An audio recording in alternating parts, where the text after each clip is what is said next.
I got flowers today, and it wasn't Valentine's Day or any other special day. Last night, he beat me and threatened to kill me. Makeup and long sleeves didn't hide the cuts and bruises this time. I couldn't go to work today because I didn't want anyone to know, but I know he's sorry because he sent me flowers today. Unfiltered and human. Welcome back to Unfiltered and Human. I am Mary, And I'm Kari. and today we are going to do an episode that is a little bit on the what would you say? Heavy side. Yeah, it's a It's a little little on the heavy. heavy side. Yep, we're gonna talk about domestic violence. Mhm. So first and foremost, I just would like to say thank you to Roland and Kara. Thank you, Roland and Kara. They They're gorgeous. Yes, they special made these mugs for us for our podcast.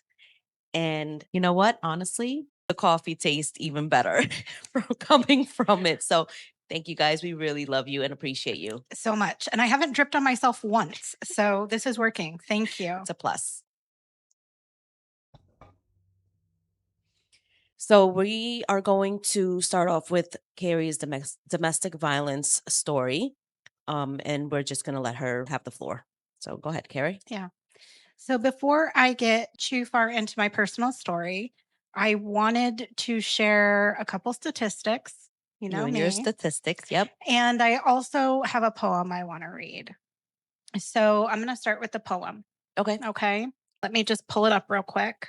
And I chose this poem because this is something that I really felt when I was experiencing my situation and after. I still feel it.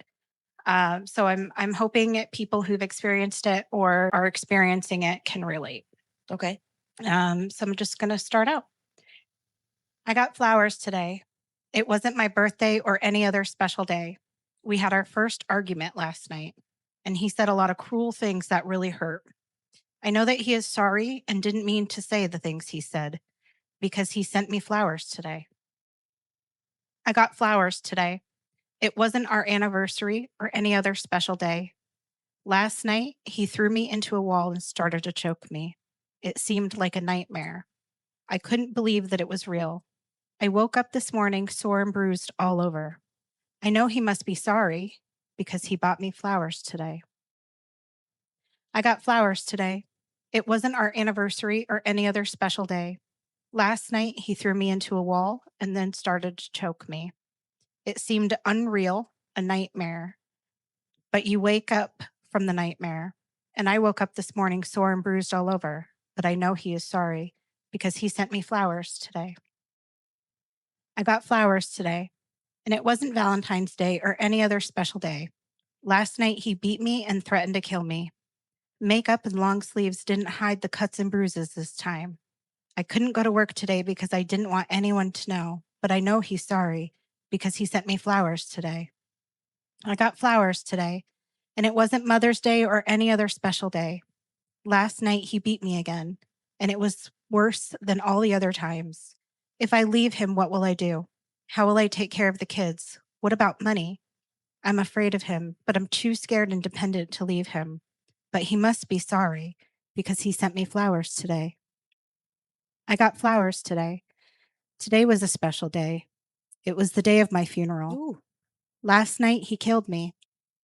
If only I would have gathered the courage and strength to leave him, I could have received help from the women's shelter, but I didn't ask for their help. So I got flowers today for the last time. Wow, that gave me chills. It's deep. Wow. It's deep. And I think those of you who've experienced it or are experiencing it probably understand where I'm coming from and why I chose to read that poem. Yeah. Did you find this poem when you were going through the things that you were going through, or? I did. Oh, okay. Yeah. And I didn't leave immediately when I read the poem. Like the poem wasn't something that changed everything. But I felt it. I really felt it. And Were you every time. searching? Were you searching for something, or it just popped? Like, obviously back then there wasn't internet, Google didn't exist, right? No, for real. Like, Yes, internet and Google existed. But I didn't have super easy access to them, to be honest. And I wasn't really seeking them out, but there were times throughout my experience where I did seek help from different people, places, and that's how it came to my attention. They would put it in pamphlets and handouts and things like that, and it's deep. Wow. It's deep. Um, No, I really like it. yeah, It definitely it's gives chills for sure. it does. Especially since I've also been in a situation and you know about it. Yeah. Um that definitely is like eye opener for sure. And when you hear it, do you think about like what was going through your mind with your different experiences? And because a lot of people will ask, why did you stay? Or you must have liked it if you stayed, or say things like that. Do you feel like that kind of describes the thought processes behind somebody who doesn't leave right away? I say so. Yeah. Yeah, I would say so for sure. Um it's it's like it's the way that they do it, the abuser. You know, they abuse you, whether it's mentally, physically, emotionally. Financially, spiritually. Yeah. Yeah. And it's like, oh, I can just bring them flowers and And it's all okay. say sorry Yeah. and she'll forgive me, Hmm. you know. I'll promise I won't do it again and everything will be fine. Mhm. Yeah. No, I really like that one. Thank you for Yeah. sharing that. No problem. So your statistics Yeah. says Let me get my other notes. So I just wanted to share a couple statistics because I don't feel like domestic violence is something that we talk enough about. And the rate at which it occurs is much more, I think, than you hear about it. yeah. And so I just wanted to give you some facts. Hmm. So domestic violence, first of all, doesn't just affect women. Um, though women are largely the victims of domestic violence. Um, so, couple facts that I found is one in every two women has experienced some form of domestic violence, and two in five men also. Wow. It affects nearly 16 million people in the US per year. 24% of female homicides are committed by domestic partners. 85% of domestic violence victims are women. 75% of fatalities from domestic violence are women. So that's a lot. Yeah. So clearly this is going underreported or not being talked about at the rate at which it's happening. So is this people thinking this is normal, or I have to accept it, or I'm married so I can't leave, or Children is Mhm. involved. So, Just like in the poem, there are so many different factors at play. hmm, This wasn't part of the plan, when you get with somebody. no, So, and then I just wanted to define it a little bit so that everyone understands exactly what domestic violence is. Mhm. Yeah. So it can be physical, sexual, emotional, psychological, economic, technological abuse. It can include threats or or coercive behaviors. I don't know why I have a hard time with that word. Coercive. Intimidation, manipulation, or harm, like hitting, slapping, shoving, Spitting. biting. Yep. Denying medical care, marital rape, forcing sexual acts without consent, constant criticism, name calling, humiliation, isolation, undermining self worth, controlling or restricting access to financial resources. So it happens a lot Yeah. in a lot of different ways. So I just wanted to highlight that. Yeah. Thank you for highlighting that because the victims that are in that type of relationship, they don't understand that's what it is. Mhm. Especially if you've been through or been brought up in a violent home or stuff like they think it's normal, Exactly. but it's not. So thank you for sharing your No, statistics with us. no problem. I always come with the facts. What do you want to start your story? Yeah. So, When did it start? all right. So I met him when I was 20. That So was I was quite young and naive. And I think I was in denial. I think it started fairly soon into the relationship. within a few months. And I think I just was in denial. Yeah. Yeah. Ended up lasting about 7 years. Wow. That's a long time to be in denial. Wait, so when did when did the first abuse happen? Yeah. And what happened? Okay. So the very first time it happened is actually quite ingrained Yeah, of course. because I always told myself if anything like that happened, I'm out. Immediately, I'm out. And so we were driving in the car one day, and I had moved to his home state, and we were actually homeless living in the car because we had no place to go, no money. It was hard to find a job. We were Wait, living in the I'm car. sorry. How did you guys become homeless? We left my home state where I had an apartment and a job. It wasn't much of an apartment. It was a little tiny thing, but we just packed up the car one night and left. With like no plans, nowhere to go, No, no housing. Okay. no. Real smart. Yep. Oh, yeah. Okay, We thought sorry. it was a great idea. Yeah. So you're in a totally different state, don't Yeah. have any family or friends, Right. and you basically are in his hometown, in his territory. Exactly. Yeah. Exactly. So we're driving. I don't really know the place. It was a very big city, which where I'm from isn't necessarily big in comparison. And so the Especially traffic back then. is, yeah. Yeah. And so the traffic was different. Everything was different. We didn't have money for gas. We were always picking up his friends, dropping them off here, dropping them off there at our expense. And yeah, so I was getting annoyed. And he, at the time, didn't have a license. Mm. So I was doing all the driving. I just made great decisions back then. So I was doing all the driving and living in the car, sleeping in the car, spending your days in the car, socializing in the car. The whole thing was just getting to be too much. So I was getting really annoyed with him criticizing my driving. And he started really yelling at me, and then he said something along the lines of, "If you don't shut up, I'm going to smack you." And I was like, "I'd like to see that." And he smacked me while I was driving. And I did immediately punch him while I was driving. But at the same time, I was like, in my head, what the hell just happened? What just happened? How long were you with him before you guys? Not very long, Oh, a okay. matter of months. Okay. Yeah. I mean, there were signs, but I clearly didn't know what I was doing. Again, making fantastic decisions as 20-year-old people do. Mm-hmm. Yeah. So some of the signs were when I had my apartment in my home state, he at one point picked up, I think they call them ab rollers. So I had like an Yeah. ab roller. He picked it up and shoved it into the ceiling, creating a hole out of anger. There was another time where he was really mad at my sister who was staying with me. And he decided to play really, really, really loud music outside her bedroom door, kind of as a form of torture. Mm.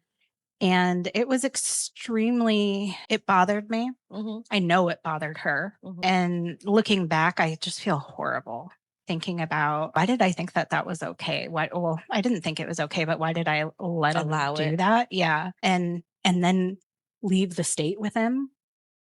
So yeah, there were a couple little signs like that I did have before I then up and left the state with him. You were smitten. I was. Yeah. I was. Okay, so this is different. First time you're driving, he smacks you, you punch anything. What else happened? After that, it was kind of calm for a little bit because I think we were both like, oh my God. I don't think he ever saw himself as somebody who would do that. And I never saw myself as somebody who would be with somebody who would do that. You think you was his first victim? From what his family and friends had told me, I was. That's Actually, interesting. I got a lot of blame for it from the friends and family because it must be me. I must have too much mouth on me. I must be instigating if I was just more cooperative. Mm. Yeah, so there was a lot of excusing the behavior, which didn't help me mentally. Mm-hmm. I remember one time we were staying at his grandmother's house, and he called me on his way home from a job that he was doing, and he was really, really upset. And I just really didn't want him to come home and us immediately get into a fight. And I definitely didn't want to get hurt. Mm-hmm. So for some reason I was like, let me go get dressed up because he's always happier when he can show me off. Mm-hmm. And so his grandma was like, "What are you doing?" And I was like, "Well, I'm going to go get dressed up because if I do, then he'll be happier." And just the look she gave me was like, "What are you thinking?" And I remember that because I was like, "What am I thinking?" Like when she looked at me, I knew immediately, like, that's not normal. Mm-hmm. Um, but yeah, I would do a lot of things just to try to avoid an argument or a fight because I never knew when it was coming. Yeah. You never knew. It was so spontaneous and sporadic, and anything, the slightest inconvenience, the slightest annoyance could cause me to get harmed. Yeah. Like when his football team lost the Super Bowl, when his one of his relatives died. Like all of these things led to me getting hurt. I wonder if in his mind, when he first smacked you or put his hand on you and you stayed, he was probably like, okay, yeah, this that was a thrill. I don't Maybe know. I could do it again. I don't know because he was always coming back and saying sorry, and I wish I didn't do that. And you know how much I love you and I would never hurt you. And then there's this, he would never hurt me, but he hurts me in my head, Mm-hmm. So what do you do with that? Like, I love him. I know he loves me. It's so conflicting and confusing. It causes a lot of mental anguish. I bet. Yeah. Well, What else? you've been there. Yeah. What else happened? Um, so throughout the years, I had several black eyes. I did end up getting pregnant, and that was a cause for him to harm me as well. And I'm trying to narrow it down to just a couple of examples, but Yeah. when I was 8.5 months pregnant, I did get punched in the face and I actually hit the ground, lost consciousness for a period of time. Ended up in the emergency department and I had a concussion and a broken jaw. Mm, I didn't require surgery because it was what they call a non displaced fracture. So it was broken, but it was still in place. So there was nothing really to do except for not get punched, which was challenging for me. yeah. Um, and there were times where I did fight back. Yeah. I didn't just sit there and take it. But what I found out was the more I fought back, the worse it would get.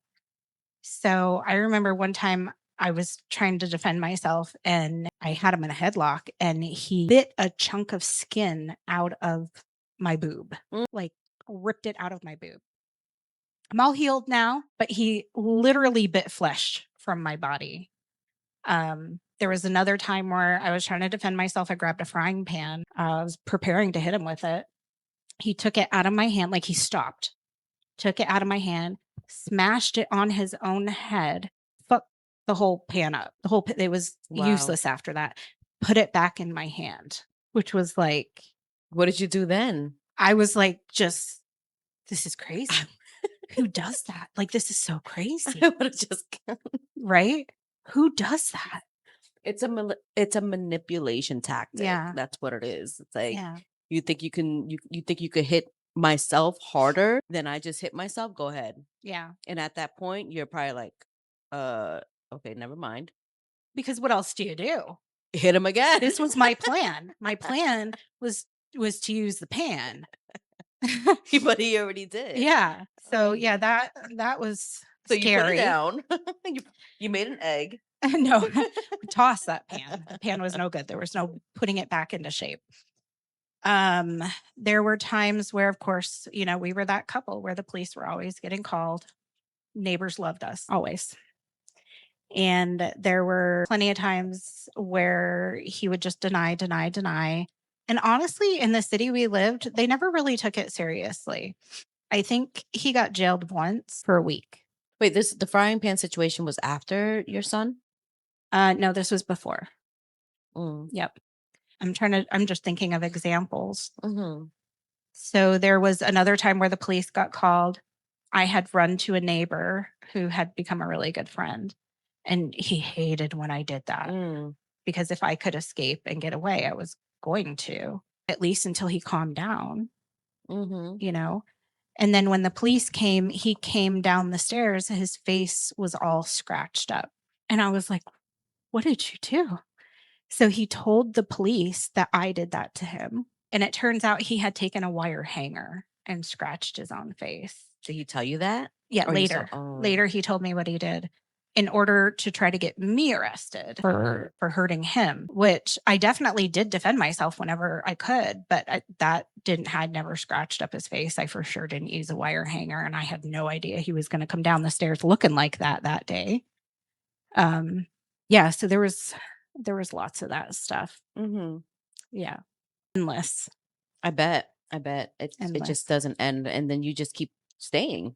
Keep staying. And then the longer you stay, it seems to be more acceptable. Like he got to the point where he'd tell me, I won't touch your face anymore because people can see your face. So I'm not going to bruise your face anymore. The fact that he told you that, it's crazy. Yeah. Because of my story, he knew not to. Yeah. He knew not to touch my face. Which makes me think it wasn't his first. Really? Maybe you weren't his. We'll talk about that. Oh no, I definitely was not. Yeah. But yeah. So, and I stayed. Like I look back now and I'm like, why? Yeah, why? Why? Back when you were in the situation, did you ever think about it? Did you ever Yes. think like, if I stay or if I go, like where would you go? Yes. I like to consider myself a strong woman. Yeah. And definitely that more so now. But I never saw myself as somebody who would live through that stuff. I just loved him so much. And it's so difficult to explain, but in between the beatings, and the beatings weren't just it. There was a lot of verbal and financial and emotional and spiritual abuse. Like he tried to baptize me once and got mad because I wouldn't allow it. Like just like there was a lot. Did I tell you that one before? No. Yeah. Yeah. It was his birthday gift to me. So I got beat up that day because I was like, who are you? You're not baptizing me in our room. Like, what are you doing? The fact that like he thought, oh my goodness. Yeah. That's hilarious. So there was a lot of other stuff going on, and I can't justify really why I stayed. I did end up having a child with him. Yeah.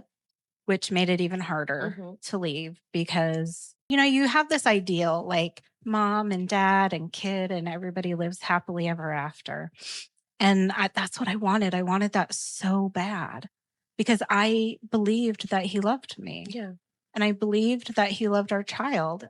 And I just really wanted us to have that happy little family. And it was really difficult to acknowledge the fact that that was never going to be the case for us. That my son wasn't going to be able to live in a home with his mother and father in an environment that was comfortable or safe or in any way healthy for a child. Now, was Jaden plans or was he a oopsie or did he plan it or? No. So, I have a condition. So I was told when I was young that I couldn't have children. I think this is one of the reasons why I got hurt when I found out that I was pregnant because we didn't intend to have kids because I was told I couldn't. He didn't want them. So it was an oopsie. Clearly, I could have children at least once. Yeah. And he actually wanted him when he found out that we were going to have a child. He wanted the baby. Really? He did. Yeah. Which was kind of surprising because I thought he'd be really upset about it. But he ended up being upset about, he said I was a liar, that I tried to trap him. And I with all honesty, that is not the case. I legitimately was told I couldn't have children. Yeah. And I was trying to mentally come to terms with the fact that I wouldn't have children because I always wanted to be a mom. And then boom, I had a kid. Yeah. Yeah. I think that was the fact that he blamed you. I think that was all him. What do you mean? Like he said you were trying to trap him. I think it's the other way around. Like he was trying to trap you. Because eventually he knows that, that you were going to leave. Especially since you started going back to school. Yeah. So I don't think he ever thought I would leave, to be honest. And I did end up going back to school. We ended up moving to a different state where my mother could help me with my son because God knows he wasn't. and which would help me go to school Yeah. and provide a better life for my child. And he did everything he could to sabotage it. Move or your Um, schooling. my schooling. Mm. Yeah. And he would say a lot of things that basically now I can look back and say he was jealous or he started to be afraid that I would grow without him or grow away from him, which is exactly what happened. I mean, he was insecure. Very. Yeah. Like, so for my school back then, I had to wear solid white and a white lab coat. Yeah. And I remember he got really mad at me. We got into an argument and he squirted mustard, yellow mustard all over it. And in the program that I was in, not appearing 100%, Crisp. yeah, was a reason to leave was a reason to get kicked out of the program. Really? Is Yeah, that intense? I was a very intense program and I would have dreams about them doing inspections on us, about our parents, right? Wow. So, and I had a nose ring at one point, and I had one of my instructors like write this whole thing about how inappropriate it was that I had a nose ring. So the fact that he put mustard on my outfit was a huge deal, and it did not come out easily. We did get it out, but it did like stain. Yeah. And it was all to sabotage.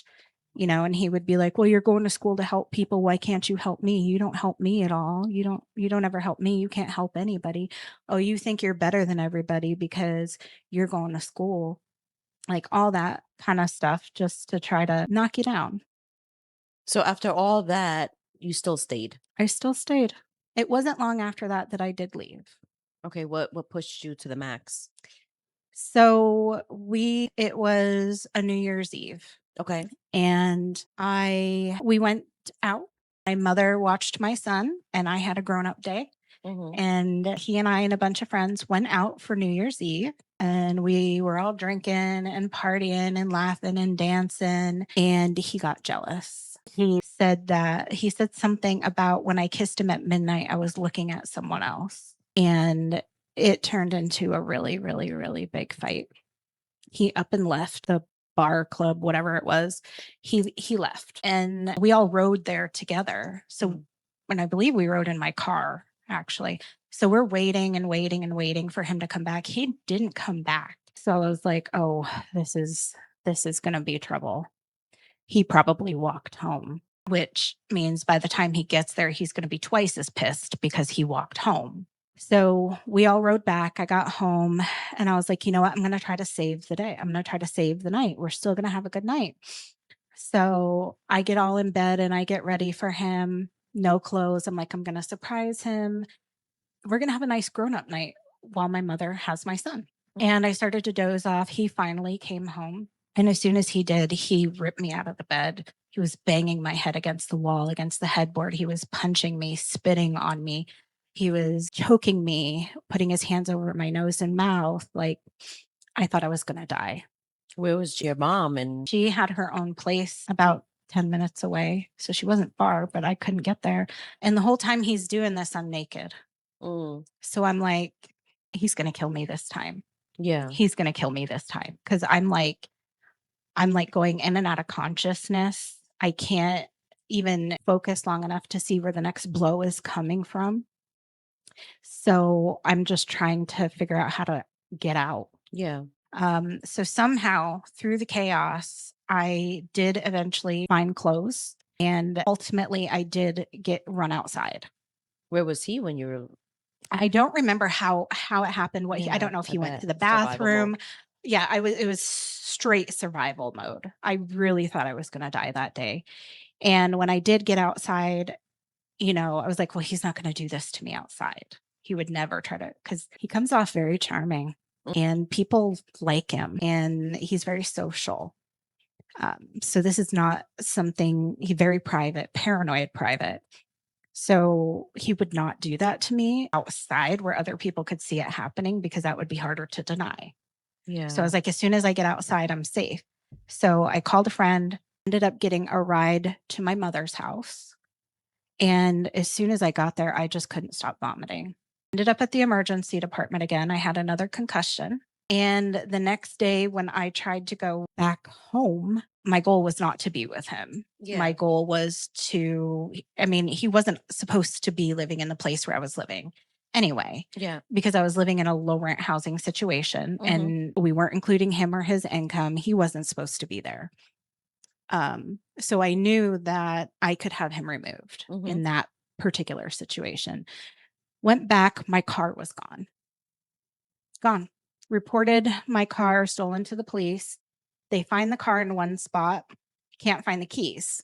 So they eventually do find the keys in another spot. I get my car back. He was never charged with any of it. You press charges? Yeah. Well, I tried to, Oh, they didn't but have I can't tell evidence. you how many times. I mean, I don't know if it's because the police were getting repeated calls from us. Again, we were the neighbors nobody likes. And I don't know if they were just like, you're going to go back, just forget about it, give up on it. Like, we're not going to go through all this paperwork. You're just going to go back to, I think that was kind of the vibe. But yeah, stole my car, thought I was going to die, choked me, suffocated me, blocked my exits, all the above. And he just gets away with everything. And throughout all this, I bet he was trying to control who you speak to, who you are in contact with. Probably didn't have contact with any family members except for your mom. My mom was the only family member that I really had contact with, and he did not like that. In fact, there was a time when he spit in my mother's face. What did she do? Well, my mom, Yeah. she was trying to throw hands with him, Yeah. but I was like, this is no, Yeah. no, you guys can't, no. Like, Mm. don't hurt my mom. Like, just go away. Did she know about the abuse? Yeah. You told her. My mom was my best friend at that time in my life and the Mm. most supportive person. Actually, she helped me a lot. She helped me through this Yeah. despite her own experiences. Yeah. And she helped me with my child. She is the reason I got through school because despite all of his efforts, I did graduate. I did find a job in my profession. I still have a job in my profession and I did grow away from him. I ended up having to leave the state. And then long story short, he did come to my home state where I went back to family, to friends and family to raise my son. And he did end up here for a That period must of be time. scary. It was a little scary because it took a lot of effort. And, you still have that, like, I love him. I want to go back. But you just have to keep telling yourself, like, he almost killed me, But I'm sure he tried. I When don't he know came what his back? intention was because I feel like he was just crazy. But I think he could have killed me that day. I couldn't breathe. I couldn't focus. My head was being smashed everywhere. That's crazy. So, So when you moved back to your hometown and he followed you, you knew you knew that he was coming back, right? yeah. Did he try to get back with you or Yes. yeah? Yes. It didn't happen. He tried to move in with me. That didn't happen either. What did you tell him? No? I told him no. And how did he react? He just kept saying he was going to keep Mm, trying because we were engaged to each other several times. And so he was mm, he was just going to keep trying. He was going to be a better dad. He said the reason he moved was to be a father. But ultimately, after yet another fight and more of him trying to control me, because the control never stopped. Remember, we had a child. mm-hmm, The control lasted for many, many, many years. mm-hmm. Even when we did officially, like it was finally over, the control didn't stop Yeah. because we didn't have an official parentage or custody or child support order or anything through the court. We had an agreement because I didn't, and this was very strategic. Like I didn't want the court to grant him any rights or force me to allow my son out of state for visitations because I was afraid of what could happen. He was a big drinker. He Mm. would drink and drive, and if he was capable of doing that to me, was he capable of doing that to his son? Now he hadn't, but was he? And so these thoughts were always in the back of my mind. And when consulting lawyers, I was told that until he does, there is nothing I can do. Yep. So we just I tried to keep it just like an agreement thing. Like, this is what he needs. I need this from you in order to make it happen. But it never worked out like that. It was always an argument. So I would go long periods of time without no support of any kind, or I would get $50 here, $20 there, which anybody who has children knows that that's nothing. It's Yeah. nothing. I didn't get So anything. yeah. And honestly, like I kind of, on one hand, I'm really glad that I did it that way because nobody forced my son to go out of state. He wasn't forced to ride with a drunk driver, anything like that. On the other hand, I wish I would have started child support way sooner Mm-hmm. so that my son and I could have had a better life financially. But then we were okay. We Yeah. were okay. I worked my ass off, Yeah. but we were okay. We made it, and that's fine. That's fine. The other thing is, I always thought to myself, well, the court can't make him be a dad. And the only time he ever expressed interest in my son was when he was trying to get at me. Like there was one time where he threatened to kidnap him. And this is where it was very clear to me that his priority was not my child. No. Because I was terrified that my son could be playing outside and he would just be gone, just disappear. I was really worried. I started telling my brothers, my mother, like, you guys got to keep an eye out. Like, I don't know what he's got. I don't know. Yeah. And so when I finally was able to like confront him about that, he was like, I was like, why? Why do you want him? Why do you want to take him? Why do you keep threatening to kidnap him? You don't want him. You do nothing for him. You don't even know what shoe size he wears. You don't know what grade he's in. You don't know what school he goes to. You don't know the name of his doctor. None of these things that are necessary for raising a child.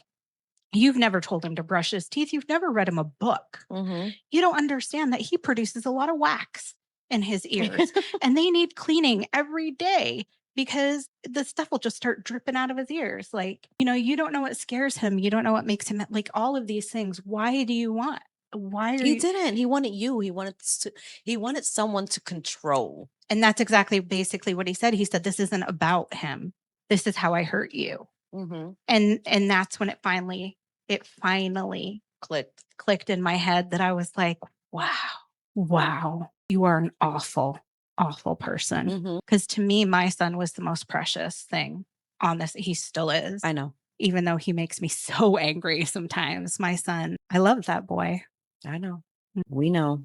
So now you finally left. He tried coming back and that didn't work out for him. So he left. Yeah. So he lasted about 9 months. Wow. In my home state. Mind you, I had my family. Yeah. And you married one of my brothers, Mm-hmm. who I think was quite intimidating. Mm-hmm. And yeah, it helped me see like how weak he really was. Yeah. Yeah. And all I can say at the end of the day is thank God. Thank God. I am so glad that I left. It is the best thing that I've ever done. I'm so much Yeah. happier now. I'm so much happier. I'm so free. I don't go home and worry about getting physically harmed. Were you Right? ever happy in that relationship? There were times where I was just like really happy. We would have really good days and then we would have really, really, really bad days, like unforgivably bad. And it's the love bombing after. Oh God. The whole time. The whole time. So that's a red flag. Notice it. Recognize it. Call it for what it is. Okay. Yeah. Well, thank you for sharing your story, Kari. I'm glad that you Sure. found the courage to leave the situation that was not healthy for you or your child. And it takes a lot of courage and a lot of guts. And I'm thank God it finally clicked because you probably wouldn't be here right now. I don't think I would either. And this Yeah. is why that poem, just like throughout the years, always was in my head. Yeah. Because I think that could have been me. Okay. Well, again, thank you. And to those of you that are listening out there and are going through a similar situation as Kari, I just want to let you guys know that it's going to be okay. You are strong. You are supported. Do not think that you are alone in this. If you need help, if you need any guidance, there is help out there, and we will have all the information in the description box below. And then at the end of the video, we will also have that information for you guys to reach out to someone, reach out to friends, family, whoever it Anyone, is. Yeah. anyone, talk to your doctor, talk to a Hmm. coworker, talk to somebody. You're going to be so much happier. I promise. I promise you can do so much better. Yes. 100%. You don't need them, they need you. Just remember that. So, and I think with that said, that concludes our episode for today. And stay tuned for our next episode, where I will talk about my experience with domestic violence. So, Thanks for watching. Don't forget to give us a like. Please share your comments. We want to hear from you. We are here to build community. That's why we are talking about these things. So please share your comments, share your experiences, share your concerns. share this video Yes, share the video. Definitely share the video, and please. subscribe. And don't also turn on your bell notifications so that, when we do post another video, you get notified pretty immediately. But until next time, stay unfiltered and human. Bye, Bye.